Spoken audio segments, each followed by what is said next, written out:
Welcome to this podcast episode of The Hidden Heroes of Tech. This is the show where we shine a light on the brains behind all the successes we see across industries. It takes more than techies to get a product in front of a consumer. People from sales, go to market, strategy, marketing, finance, operations, and of course, those techies. We talk with those we don't know much about and hope to learn some nuggets of wisdom. Our sponsor for this episode is the revenuedoc.com. Welcome. My name is Mickey, and I am your host for today's episode. Well, I'm just waiting for my guest today to ring the doorbell to the studio. While we wait, let me introduce our guest. Welcome to today's episode where we dive into the deep world of technological innovation, philosophical inquiry, and strategic foresight with our guest, Eric Singer. Eric is not just any consultant, he stands at the forefront of transformative services and is celebrated as a visionary AI thought leader. His career is marked by a relentless pursuit of knowledge and the application of a philosophical technologist's lens to the challenges and opportunities presented by AI and human centric innovation. Educated at Hofstra University with a rich background that blends philosophy, physics, and business, Eric has cultivated a unique perspective on the intersection of technology, strategy, and human values. His work extends beyond traditional consulting, deeply engaging with the philosophical underpinnings of technology and its impact on society. Eric's passion for fostering critical thinking and enabling others to envision future possibilities has established him as a respected voice in AI research and a change designer par excellence. In the corporate world, Eric's strategic vision is renowned for being ahead of the curve, guiding F1000 companies through the complexities of AI adoption and ethical considerations. His publication, Adopted Generative AI in the Enterprise, serves as a strategic roadmap for organizations navigating the volatile seas of AI integration. Furthermore, his dedication to AI ethics and policy reflects a broader commitment to ensuring technology serves humanity's best interest. Today, we'll explore Eric's insights on the transformative potential of AI and the importance of a human centric approach to innovation and his strategic advice for navigating the future. Join us as we unravel the wisdom and foresight of Eric Singer, a true philosopher in the realm of technology and change. Well, I'm just waiting for Eric to ring the doorbell studio to come in. Oh, there he is. 1 second. Hello, Eric. How are you doing today? I'm well. How are you, Mickey? Thank you for having me. Well, welcome to the show. So, Eric, I've just given your intro. Is there anything there that I've missed off that you'd like to say about yourself before we get into the show? No, I think you did a very good job of capturing kind of by way of my background. I think one thing I would say is I think a lot of people who get involved in AI that you see come from uh, multidisciplinary backgrounds, and the engagement with AI often ends up being serendipitous, and I'm no different. AI was a technology that we saw the potential to drastically change how we did work, why we did work, where we did work, and looking to understand that phenomenon and the Okay. change that was associated with that phenomenon really got me to where I engaged it full heartedly. So, Awesome. Well, that's great. Thank you for adding that to it. Um, so today's topic is called "Should Society Do More to Understand AI and Not Fearing?" So, without going too much into it, because 10 seconds on, give us a teaser of what this means, because we're going to come back to it in a moment. So, what does this mean? Tell us a little bit more about this. um, I think there's a tendency in society for people to be told what to think and do. And my advocation is that nobody is smarter than anybody else. It's a matter of understanding the systems that you are engaging with and understanding that you have a responsibility deploying a system to ensure that your users understand what they are engaging with as well. Um, So, okay. we can So, unpack that, but I feel like that's a pretty good teaser. okay. So let's wait till later. But thanks for the intro. Can't wait to get into that topic. But before we get into the topic, we want to know a little bit more about Eric. Is it okay if I ask you a few questions about you? Absolutely. Okay, so let's start with a fun one. What did you have for breakfast today? Coffee and a Greek yogurt. I'm usually pretty light on breakfast in the morning. I like just black coffee and something simple, settle the tummy. And what's the thinking behind that? There's always some purpose behind our breakfast. Greek yogurt, Mm. coffee. So what's going on there? I think the coffee is routine based because as a consultant, oftentimes you find yourself switching time zones. And so you become accustomed to drinking a cup of Joe when you're trying to wake up and be present and alert in a client boardroom. And the yogurt, I think it's just I'm worried about getting like agita or an ulcer or something like that if I'm just drinking, swill every morning and not doing anything to help my stomach out. So just trying to be mindful of 50-year-old Eric, I think is the thought process. Yeah, that's not too far away, I guess. Stop, please. All right. Okay. Next question. How are you doing for real? I'm good. Thanks for asking. It's been a period of deep reflection and growth. But I think overall, I'm pretty energized about where I have an opportunity to contribute to the conversation that's taking place. And that's a really liberating feeling when you feel like your work matters and that you have an opportunity to share your work in a way that you think will be impactful. And even if it's not, I mean, I think the endeavor itself is still rewarding to engage in. So I'm going to go after it. Awesome. Awesome. Well, thank you for that. So you're feeling raring to go, and we're going to get the best Eric today, I guess. I hope so. So do we. Anyway, Yeah. okay. Here's a question. If you had to pick Mm. one superpower, fly or be invisible, which one would you choose and why? And you can only choose one. Mm.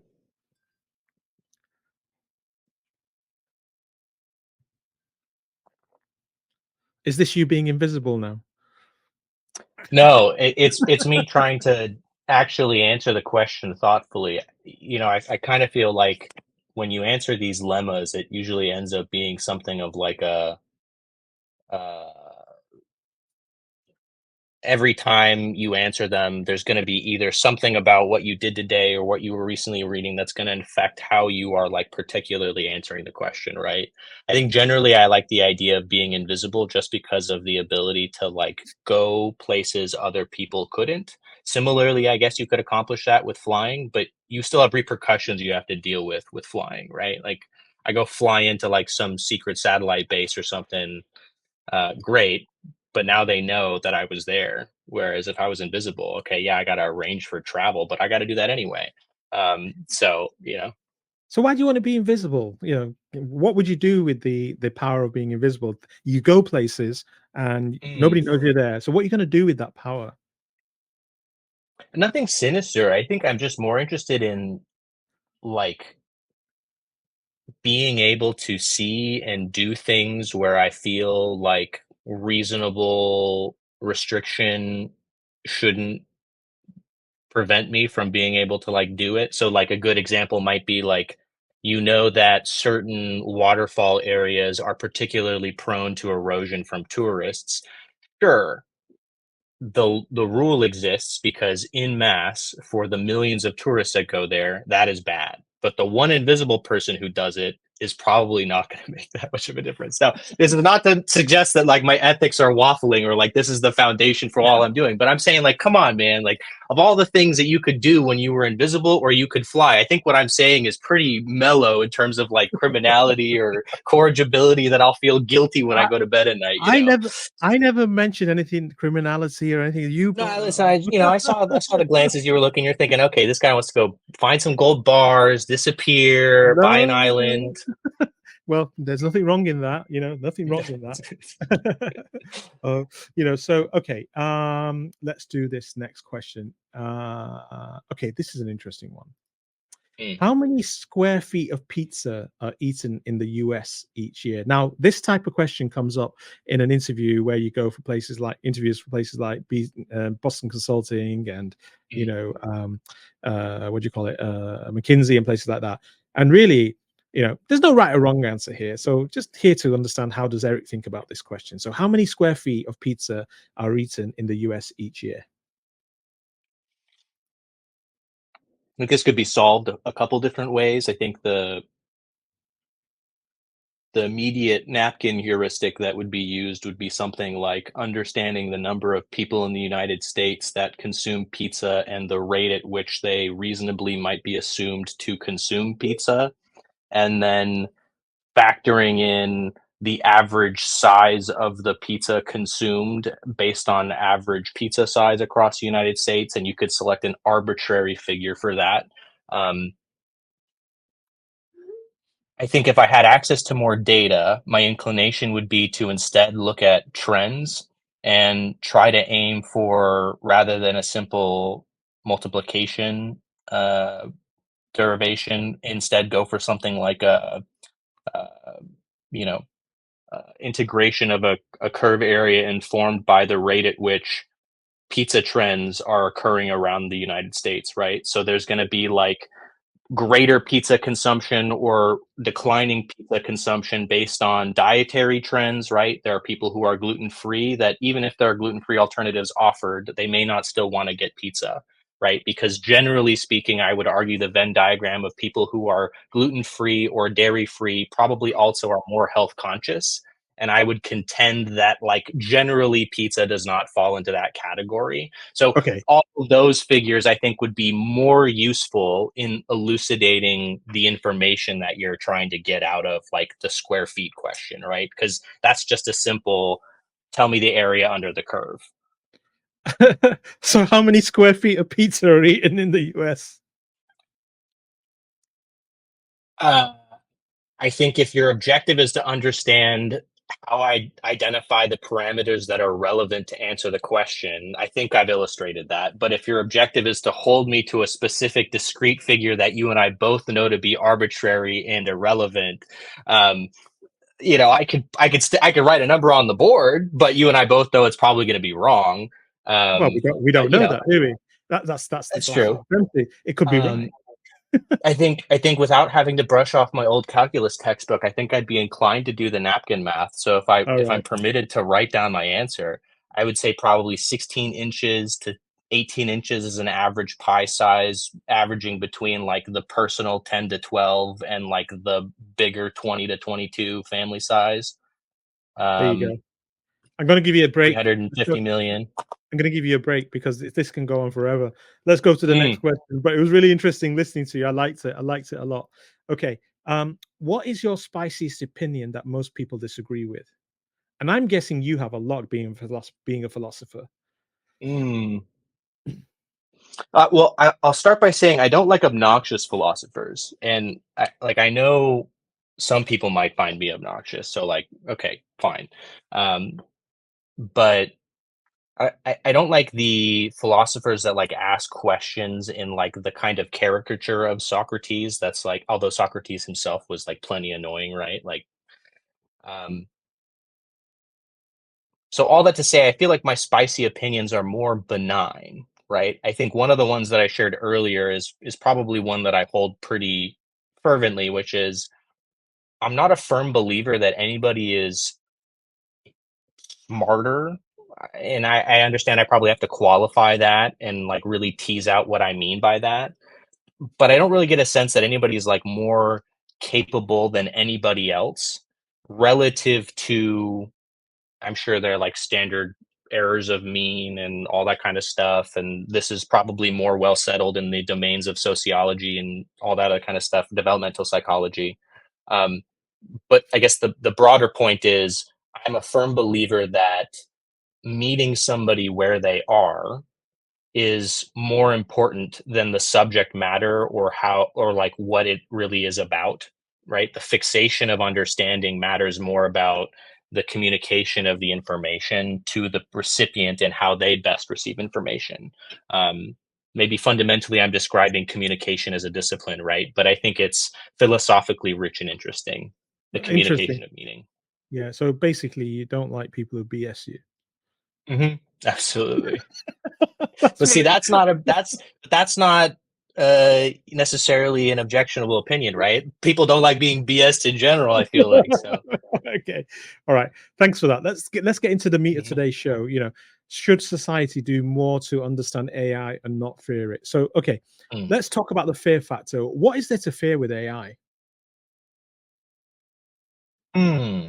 Or is there I think anything there's a to lot fear? of Yeah. yeah, absolutely. There's things to fear, right? And this is not to say that fear can be characterized as a monolith, right? The fear is not just we're worried about AI systems being racist, which they can be, right? The GPT-4 technical paper that was released when it was first debuted, before we saw like all the implementations in ChatGPT that have been refined over time, they showed biases against women, people of color, right? Propensities to do certain things, and the ways that companies mitigate these biases are often hacky and not really fundamental. And I would argue that for something that is intended to be a proxy for human understanding and intelligence, we should expect or at least equip society with the ability to discern and differentiate, Well, I right? want to, I So, want to, I want to bring a bit of a challenge here. So, mm, biases has existed in code. mhm, It's interesting, we've learned in recent years that people with biases in one way or the other are building it into how they write code, and there's the very people we're trusting to write these applications that we rely our businesses on. So simple HR applications, somebody with a bias against a particular race writes in code that disadvantages a race through a review process of resumes, for example, and so forth and so forth. So it's only recently years that we've started to discover that people are writing their own biases into code. Don't you think generative AI just exposes that, because you see the results of it straight away in a natural language fashion, whereas before we couldn't understand what the code was doing, or even the code was even biased in any way? So you don't probably, mm. is the fact that it comes out and it exposes its biases, the fact that we have to then go and fix it be a positive? So yes, I think there's a couple of different elements at play. I think what you are identifying as the positive externality of large language models now more visibly surfacing biases because of the way that they express themselves in human interface language, right? Yeah. Versus an abstraction of a language created, namely coding, right? Coding languages. I think that's a valid point. I don't think, however, that we've like substituted the thing that we don't understand with something that's better understood. So, what I mean by that is, yes, we've been better attuned to the reality that biases are inherently unavoidable. And I think philosophically, the understanding that I'm bringing to this is every conscious lived experience is subjective that we know of. And there are ways in which we can work at that from a uh, like philosophical first principles argument perspective. But I think the more important element to that is just to say that I agree with you on the point that biases are unavoidable. And Mm, I don't think necessarily that it's a problem of the systems that they are biased outright. The problem becomes is we don't know why they're biased. We don't know how to rectify that bias in a meaningful way, nor do we know how to quantify what meaningful rectification looks like. As an right. example, Gemini was in hot water from Google for producing various images antithetical to their historical context as required, or as Yeah. requested, I should say. Yeah. Yeah. Um, Dolly 2 But similarly had issues where OpenAI knew that it was biased towards generating images of particular genders for certain role types specified. And their right. solution was to add a randomizing element that inserted the word female into a certain number of prompts so that when somebody requested a salary person, it would randomly insert female to ensure that there was some level Mm, of diversity being expressed, right? That to me shows hacky rather than okay. we're genuinely understanding how to solve why this model behaves this way. So The that just, traceability matters. that sounds like the problem has transferred from coders writing bias in the code to people writing the architecture of generative AI, adjusting it to um, hacking it, as you said. But here's the question that I want to go on to next is this. Mm. Um, does AI actually discriminate, or is it actually just bringing or pulling information from the data sets it's learning from? So if you take ChatGPT, one of the Mhm. biggest data sets it learned from was the public internet, correct? And Mhm. you think about the information in the public internet, it's full of biases. So are we unnecessarily blaming generative AI to be discriminating, or is it just the data that we people have just put on the internet in the first place? Well, and so I think that is a beautiful dovetail because I think you've pirouetted perfectly to say exactly the point I was trying to make, which is to say it is it's almost lazy, in my opinion, to say that it's a fault of the model. Because when you say that it's a fault of the model, you're saying that there was an expected behavior and the behavior was different than the expectation. The problem is we don't fully understand what the garbage in, garbage out process looks like internally yet. We know broadly what the composition is because we've developed the architectures for them. The problem is that they are not scrutable in human terms, nor are the number and volume of connections that these models make about concepts. I think the most important thing that I would want to specify for this idea of does AI discriminate, AI understands things by parsing natural language into what it calls tokens. And tokens are words or parts of words.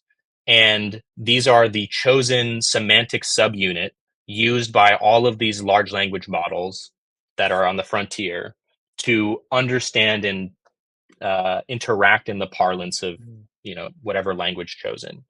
I think Right. the question that I have is it's unclear to me that a token is an effective representation or capture of true semantic meaning as humans use it in actual language.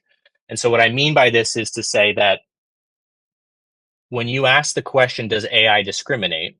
I think AIs fundamentally have an architecture in the format of a transformer that is directing their attention to what's important in the query. That is fundamentally, right? This the seminal 2017 paper, Attention is All You Need, was the seminal thing that changed us from Markov decision chain process, where we're just looking at the next likeliest word, right? Think old iPhone autocomplete, to something that is more relevant, right? Where people originally trying GPT-4 and GPT ChatGPT 3.5 said it just gets me, right? That's something that comes out of this more advanced intuition that is being represented in this Right. neural process. Now, that focus inherently describes, in my mind, the textbook definition of discrimination, right? You are saying focus on some things more than others. The Right. question becomes, is it causing harms or does it have the potential to cause harms? And I think the Right. answer is unequivocally yes. Right Yeah. now, yes, because Yeah. people aren't aware of the biases that are being translated through to the answers they're getting when they're talking with the large language model, when they're talking with Bing. Yeah. Let me just switch that a little bit into another part of this conversation. Mm, Coding is not as important as learning how to problem solve. So this is interesting. You've got people coding these generative AI architectures, mhm. and problem solving is the important thing. It sort of conflicts with me, this question. Um, Coding can't be less or more, or less important than problem solving when people are relying on the code to problem solve. Mhm. So, Yeah, it's a little chicken and eggy. I see where you're going with it. yeah, Um, I think the thing that comes to mind, and I'm sure I'll get some angry comment telling me that I'm wrong in in this section below. But what comes to mind is analogizing coding as a language. Uh, I'm going to say paradigm. I'm not sure if that's confident in the word I want to use, but let's say it's a language paradigm. I think similarly, you might think of solving problems in the English language paradigm as like writing a persuasive letter or being or uh, working in law, right? Like legal documents. If you are constructing something you are trying to accomplish as a legislator within the confines of law, how is that similarly different than receiving requirements and objective parameters for which your code is expected to function and operate, right? Like, obviously, there's a lot more wiggle room with law in its proximity to this idea of ethics and this gray area and all that kind of stuff. But there are plenty of functions in code that operate in stochastic manners, right? That they Yeah. rely on probabilistic distributions. Um, so, all this to say is, I don't think that coding is irrelevant. And I don't think that, and obviously you don't think that either. I think obviously the more important thing is to say that coding was an important paradigm for problem solving during the 2000s. And I think it Yep. will remain an important paradigm for problem solving necessarily. But what will become more important is, are people learning to think about problems, characterizing problems, and understanding whether the problems they've identified are the right ones worth solving, right? Okay, interesting. Okay, let's switch gears to people. Um, are Mm. people asking deeper questions about the meaning and purpose of AI? I mean, what's your experience here? Um, yes and no. I think I see kind of two major camps in the professional context. In the professional context, I think I see people who are, I will call them more clear-eyed in with respect to they understand the momentous nature of this paradigm shift from pre-agentic society to a society that is augmented across the numerous interfaces we created during the 2000s by making smart appliances, technologies, anything, right? And now adding a layer of intelligence in some qualified capacity. I think that's going to be really interesting for folks, right? I think of there was like a Disney Channel movie. My little sister, she's not little anymore. She's 21. But when she was a kid, I remember there was a Disney Channel movie that was called like Smart House or something like that. And it was like this, not really dystopia because it's like a kids channel, right? But like the whole scenario was dad like lost control of the smart house, thought it would be a great idea to replace mom, who like I think she had passed away unfortunately, or it was a divorce or something, right? Um, but the house like rebelled, and she was like, "No, like I can't do that." Not like kind of like a Hal, sorry, Dave, I can't do that, right? But in my mind, we're getting closer to that than we might think. And so, all that Mm, to say is, I think that perspective resonates with the professional audience that I just described, but also it resonates with the layperson who says, look, I'm not dumb. I've got Alexas in my house, I've got Google Homes everywhere, right? Like, I know that this technology is going to be here, and I already have an idea of what a dumber assistant is in Siri or whatever. What is it going to look like when I have a smarter one?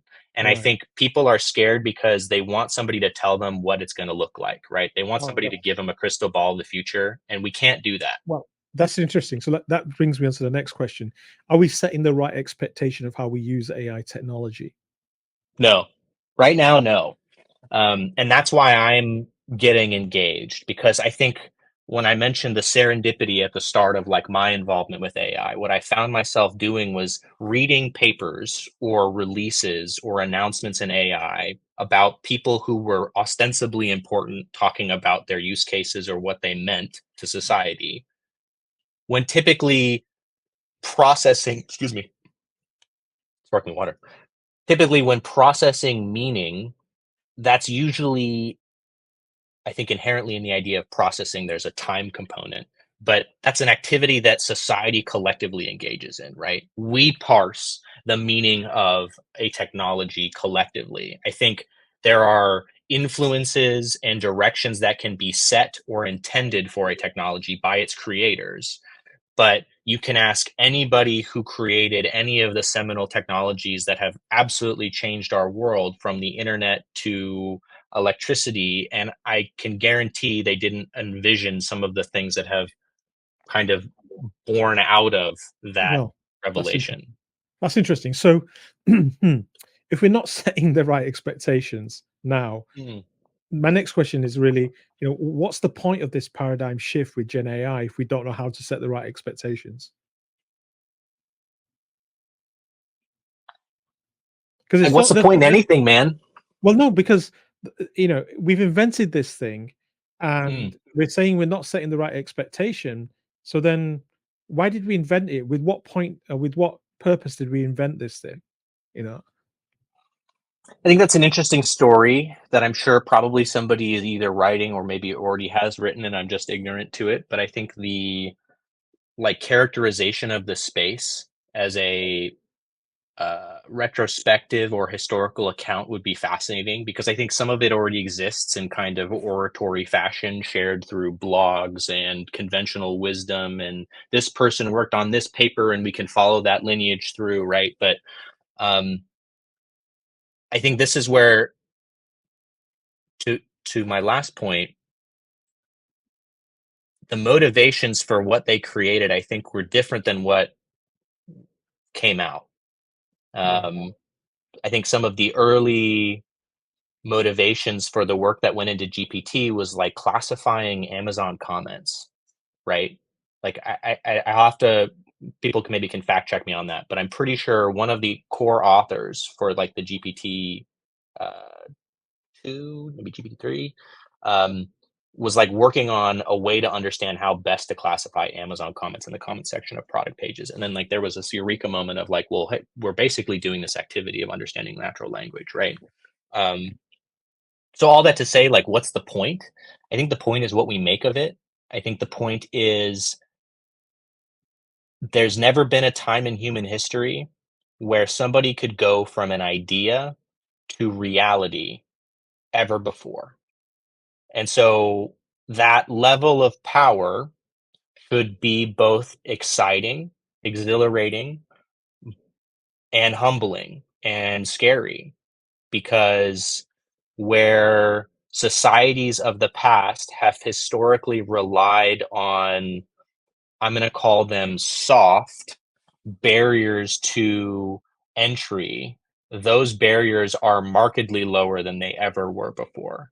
And Mm, so that's meaningful for the progression of the frontier of science and other yeah. disciplines. And we can be hopeful about curing cancer and things like that. But the advocation I'm trying to propose is nobody's really saying let's have a multifaceted approach to the situation, right? Nobody's writing, let's sit down and say, when we release this model and we talk about bringing ethicists and researchers to the table, we're not just simply engaging with the task of saying, all right, does it like ingest all this ethics data? And does it not produce responses that are biased? Right? That to me kind of seems like short sighted and missing the point, right? Well, It seems more meaningful to me to understand what it is that we're developing and why we're developing it to okay. inform how we correct it. Well, that's interesting. So it seems like we're not really sure of where this is taking us. And that brings me on to my next question.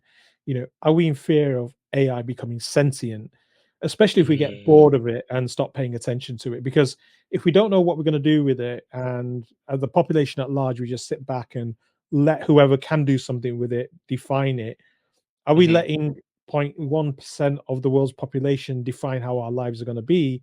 And next minute, we've got sentient beings from Alexa becoming sentient or Siri becoming sentient to an actual, I think I can't remember what the name of it was. There was this technology where somebody's infused Chat GPT into a robot. Can't remember the company now, and it was able to look like it was a sentient being responding to my Mm, needs. mhm. You know, are we in fear of, well, do we need to fear that happening? So I don't think it's going to be, I think there's a few elements in there, right? I think we need to define what we mean by sentient. I think a lot of my frustration with terminology in the space is that folks tend to be using language fast and loose, and that's not how these models use language. Kinda. I'll qualify that maybe if we get time. Um, but what it risks is crosstalk, where we're not saying the same things when we say AI, right? So Or when we let me say just yeah, sentient. yeah. So let me say sentient. So I'm talking about a technology that doesn't need data to learn.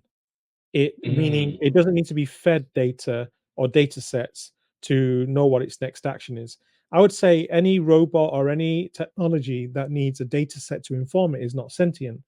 But technology that can observe its environment and learn from observing its environment without the data set and learn correctly is sentient. So that robot demonstration I saw, the person asks the robot, "Can you give me something to eat?"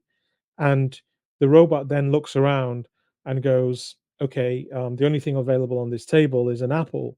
So it puts an apple on the plate and gives it. And he said, "Why did you give me the apple?" And he said, "Well, that's the only thing that you as a human being can eat that was mhm, available."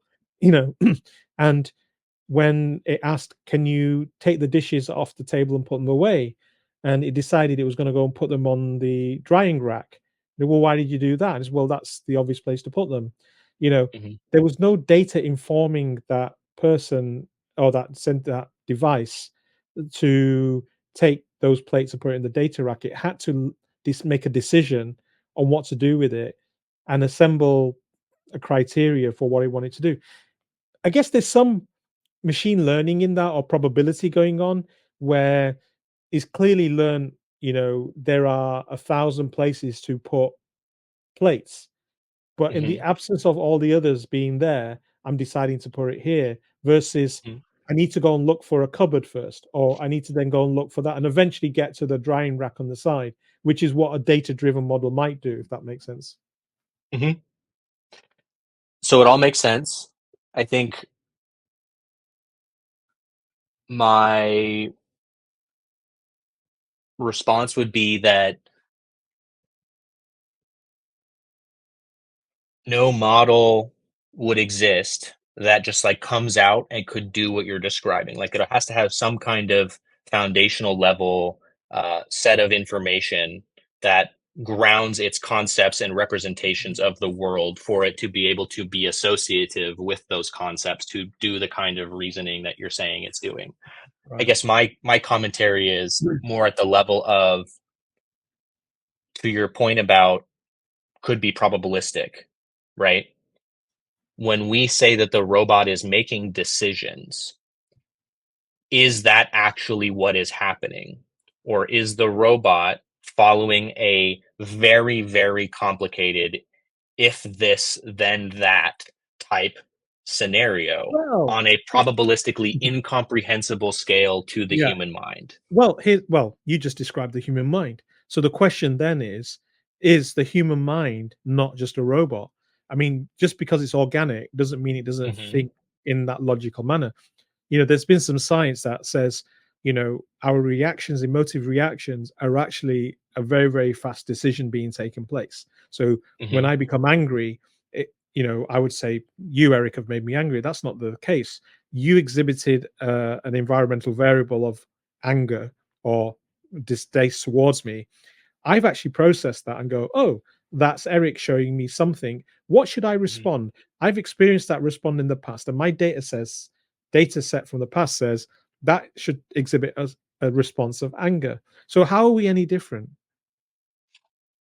It's a good question. I think this is where, for me, the natural intersection with philosophy comes in, because these are questions that philosophers have been asking, most, I would say, forever. But the era or period of which it is most commonly associated is the classical modern period. So think like Descartes, Rousseau, Hobbes, Locke, right? The teens, hundreds, later period into the modern era, and dealing with the idea, is man, is human material, or is there a duality component where maybe there's some aspect about our being when we describe our soul or our essence, right? Is that something that is manifest in our biological substrate, and we are attributing to some cognitive Mm, structure like a soul because that um, is what makes sense to us in like our lived conscious experience? Or is it the case that there might possibly be a duality, right? A phenomenological component to like existence. mm, I don't know, but it's funny that you asked that because on my board, actually, that's kind of what I'm working on right now, which is this idea of would understanding the neurological correlates in our brain, right? The activations with response to certain stimuli, and this mirrors work that's already being done, right? But like I'm trying to prove it from I think a logical uh formalized argument perspective, whereas I think the research right now is really on the medical basis. But they're looking at like fMRIs, right? And they'll say think of a giraffe, and then they'll like think of a giraffe, and then the AI will like read their brain scan and it'll produce an image of a giraffe. It's never seen a giraffe, it's never right. seen like what they're thinking of, but it knows to associate based on the pattern of Mm, activation what they're thinking of. And so all that to say, I don't know.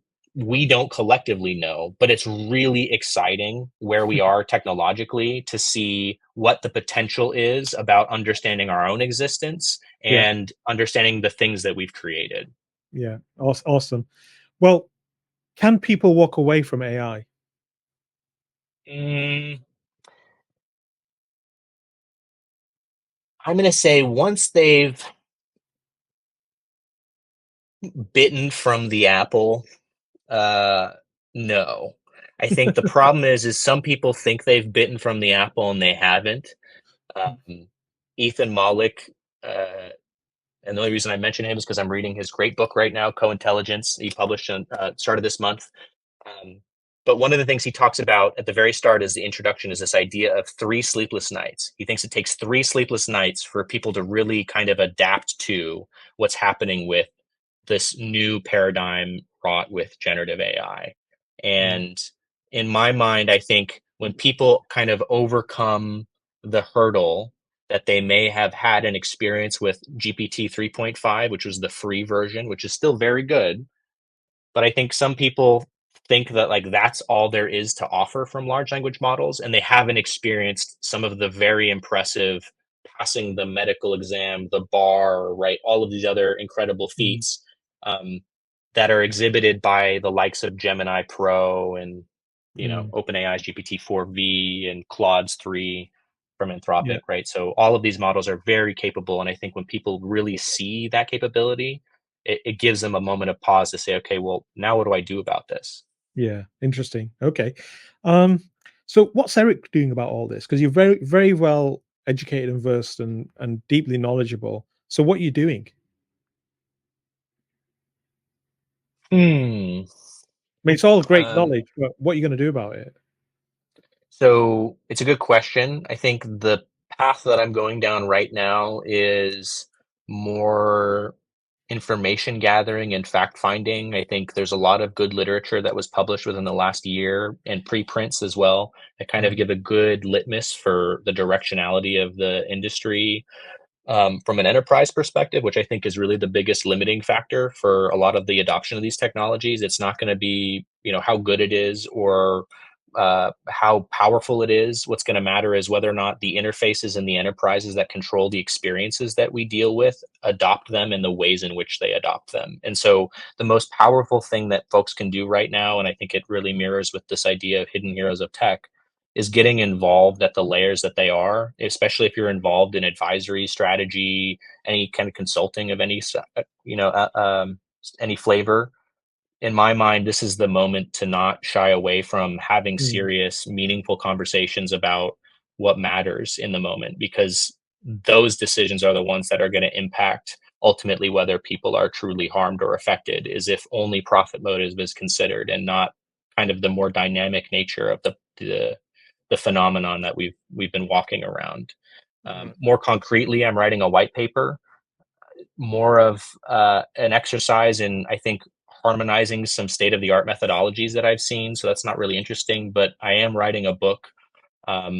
I haven't titled it, but I think it's building on some of the early work that you had mentioned in my intro, right, around this idea of adopting AI in the enterprise. What does that really mean? And I think in particular, how do you write something for an audience that isn't boring or overly technical, right? Like I want to write the thing that I would want to read. And Yeah. I want to write the thing that answers the questions that I had as I'm reading all of these other books that don't seem to answer the questions that I had. Interesting. Interesting. Well, I wish you well on that journey. It seems like deep philosophy in another way. What about what's one idea that experts in your field say that you disagree with? I'm sure there's many, but just one of them. AI is just automation. I think that's a real misnomer and really wrong. I think there are some aspects of programmatic classical automation. When you think old school machine learning paradigms and robotic process automation, RPA makes a lot of sense, but You AI think that's today just is not just yeah. anything. You think that's just because people are trying to dumb down the fears in everybody about where AI can go? I think that's part of it. I think also it's a an attempt to control the narrative. I think so, like you know subconsciously, right? Yeah. To if you don't understand something, for you to cast aspersions or to disavow it of some capacity that is in something that is potentially threatening to you or like Right. your line of work. Of Yeah. course, it makes sense Sure. to be protectionist, right? Okay. So, who are your favorite people in that you follow in this field? So, who are the ones that you look up to or thought Mm, leaders? Apart uh, from Eric. so I Apart from Eric. Apart from Eric, yes. Follow me. No, there are very many. I think the most Maybe one important of thing people maybe can first top two, that you would like to highlight. top two, I would say Yeah. if people are looking to really engage with AI in a meaningful way at like a make help me understand Yeah. and like not go over my head, I would say look into the works of Ethan Mollick. He's brilliant. He has a website called oneusefulthing.org where he has written a bunch of articles on AI that have been incredibly influential in the field. A lot of Fortune 1000 CXOs that we deal with Right. have regularly discussed being familiar with his works. And as I mentioned, the book that he recently published is great. The other person I would mention, I think, in the field would also probably be a young entrepreneur. He was a Y Combinator startup president. Now he does VC. His name is Yohei Nakajima. He was one of kind of like the early creators on the ground floor of these early large language models being released and created some of the really impressive proof of concept technologies like baby AGI. And he's just a madman. He just creates like crazy and he's brilliant and he's just super humble Awesome. and absolute pleasure. So, Well, I'll get the name of the book and those two people, and I'll put it in the podcast notes for everybody to capture off you. So everybody listening, you don't have to write that down. I'll have it in the notes. mm-hmm. Um, okay, so let's switch gears a little bit. It's been phenomenal listening to what you had to say. So, what's the favorite part of your job? Eliciting a conversation, I think, um, or maybe a discussion, right? I think I enjoy the conversational discussions more because I think you can have some pretty anodyne discussions. But Right. conversational discussions, I think, is probably my favorite part because I like being able to have a connection with somebody that I'm talking to. And Awesome. I like Awesome. to make sure I understand what I'm dealing with, right? Okay. So I want to switch back to you a little bit. Do a bit of a rapid Mm, fire. Um, what's your favorite book? mm. Uh, Favorite book, probably. Uh, Modern Philosophy and Anthology of Primary Sources, second edition. Okay. Um, what's your favorite movie or show? I've been really, really liking uh, Dune. I've watched it a couple times. It's so good, but my fiance and I love House MD. We've watched it like 3 or 4 times. That's just a favorite. So I gotta say House too as well. What's your favorite meal? Mm, uh, Probably a croque monsieur. Okay. What's your favorite album or song of all time? Mm. Um, damn, that's hard. I like way too much music to say there's just one. I will say there's an album called Visions by Loving that is very good. It's like pretty mellow indie rock, I guess. Okay, awesome, awesome. Um, so where can people go to learn more about you? My LinkedIn, I'm hoping to have a website up and running at some point. But right now, I think that's probably the primary venue that I'll be releasing stuff. And, at some point, maybe I'll venture into publishing more recent, like more Okay. concurrently, like on a blog or something. What can people expect from you next? What's coming up for Eric that we don't know about?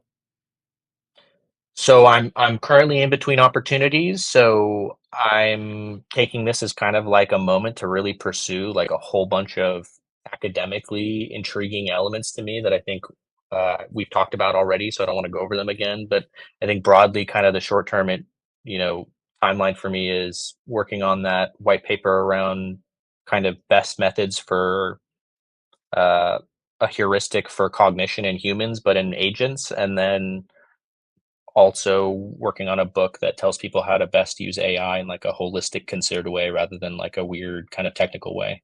Look forward to seeing that book come out. Um, what is one final thought that you would want to leave your listeners with? No one knows what's going on. Um, One of the questions you didn't ask was why trust Eric, and I don't know if you're still intending to ask that or if you're not going to show it at all. But No, don't I'm not trust gonna. me. Don't No, what? don't trust me is the message I want to leave.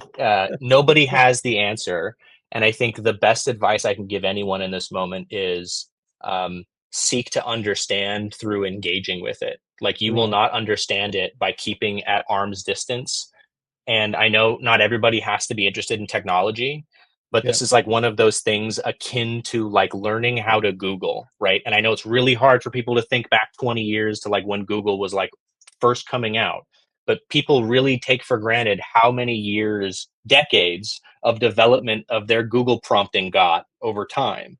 And Yeah. it's not to say you need to learn to be a prompter for large language models, but in the same fashion that Google became ubiquitous in your life when you have a Yeah. question, you should look to be able to get to a point where you're not Mm, uncomfortable with okay. the idea of AIs being as ubiquitous as Google.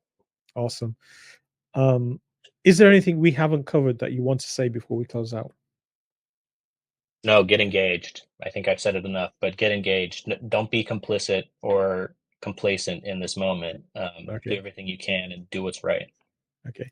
How can listeners support you and your work? Um, if you work for a large AI company or an AI company or are interested in alignment and doing things ethically and right, then I'm happy to engage in conversations. But I think broadly speaking, I think the way you can help me is by critically engaging with anything that I produce if you decide to follow. I think, even if you agree with the perspectives that I may have shared today, I'm I'm more interested in finding out what's true about the situation that we're engaged in right now. And that's going to differ based on who you talk to and what perspectives are collected. So the more Awesome. people are engaged, the more likely we're able to ascertain what's really out there and what really people is affecting. Okay. Final question of the day. What was your favorite part of this episode? Um, I really enjoyed all of it. I really liked the prep, which I know nobody gets to see, but I enjoyed the prep. I enjoyed you walking me through everything and all the high tech facilitation of the podcast that you have here. It was a pleasure. It was very seamless. It made it so easy for me. So I really appreciate it and really appreciate the engaging conversation. Awesome, awesome. Well, I want to say thank you, Eric, for joining us today on today's episode. It's been a real pleasure and very, very, very enlightening. And I hope the purpose of Hidden Heroes of Tech is to shine a light on people like yourself. So, to the audience, thank you all for listening. This will go out on YouTube, and you'll be able to watch the actual interview there. But also, it'll be available on your favorite podcast platforms, Apple, Spotify, etc., etc. And with that, I look forward to seeing you all in the next episode. Thank you, Eric. Thank you, everybody. And I'll speak to you all soon. Thank you for having me.